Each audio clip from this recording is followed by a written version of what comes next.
At the entrance to the Coventry Stadium, a brick-built turnstile block lies in ruins.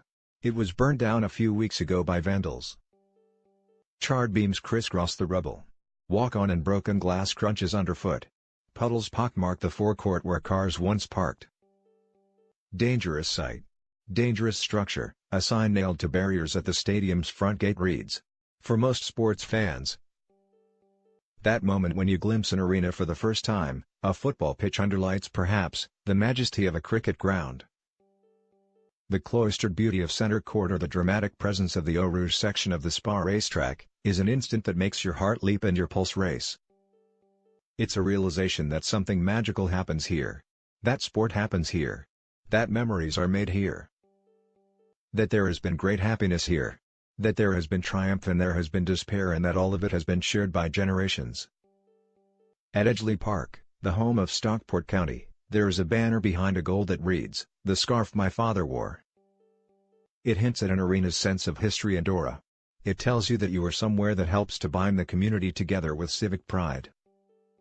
But at the Coventry Stadium, where greats of speedway such as Ole Olsen once rode for the Coventry Bees, the magic has gone. Walk through the tunnel and gaze around a place that once housed nearly 30,000 fans for its biggest meetings. And there is only a sense of sadness and loss. Sport has fled this place, chased away by developers, and left it bereft. This was a magical place once. At one time, it was the finest speedway stadium in the country. It staged the biggest and most prestigious meetings for speedway and stock car racing, including 31 British finals, 2 World Cup finals, 3 British GPs, 21 test matches and 21 World Stock Car Championships. All that feels like the distant past now. An upturned metal chair squats on what used to be the Greyhound track. Weeds poke through the dirt. Bits of piping and a rusting saw have been discarded where the dogs used to run. The door to the hut that once housed the people who operated the tote on race night sits ajar. A stray dog, abandoned by travelers, was found cowering in the hut last week. Beyond the Greyhound track, it is still possible to make out the outline of where the world's best speedway riders used to compete. The track is also known as the Brandon Stadium, after the nearest village, and the Brandonapolis meeting attracted 29,000 people to this part of the Midlands. Jeff Davis, a lifelong speedway fan and the track photographer at the stadium for 33 years, is leading a campaign group called Safe Coventry Speedway, and as he stares at the stadium wasting away, he remembers how the Friday night lights, the smell of methanol, the noise of the engines and the hum of the crowd filled the air.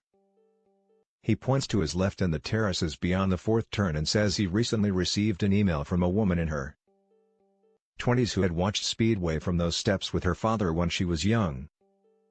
She had come back recently to visit and burst into tears when she saw what had happened. Her father had died and she felt part of their shared history was now dying too. There are still tire marks in the dirt. Some kids forced their way in a couple of weeks ago and staged their own impromptu races. There used to be 20 to 25 speedway meetings a year here and stock cars were a fixture, too. In fact, the stadium was the country's leading stock car racing venue. But the kids on their bikes provided the only action. The old stadium, which opened in 1928, has seen since November 5, 2016, when it staged its last stock car meeting. 2 months earlier, 11,500 fans packed in for stock cars Formula One World Final. The story of its fall into disuse will be familiar to sports fans who have seen the homes of their clubs bought by property developers. The stadium is built on the land designated for sporting use, but that has not stopped the developers, Brandon Estates, releasing plans for 137 homes to be constructed on the site.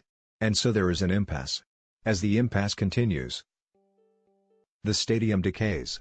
And the more it decays, the louder are the voices saying that it is no longer a viable site for speedway and stock cars and that it should be reclassified as land for housing. And then the travelers visit again and more damage is done and the cycle of dilapidation and neglect and frustration continues. Save Coventry Speedway has been set up to oppose the development plans and try to restore Speedway to the stadium. It believes that there is at least one buyer who would be prepared to plow money into the arena to make it feasible to stage speedway and stock car meetings again. We are aware that damage to the stadium itself has occurred at the most recent visit, the campaigners said in a recent statement.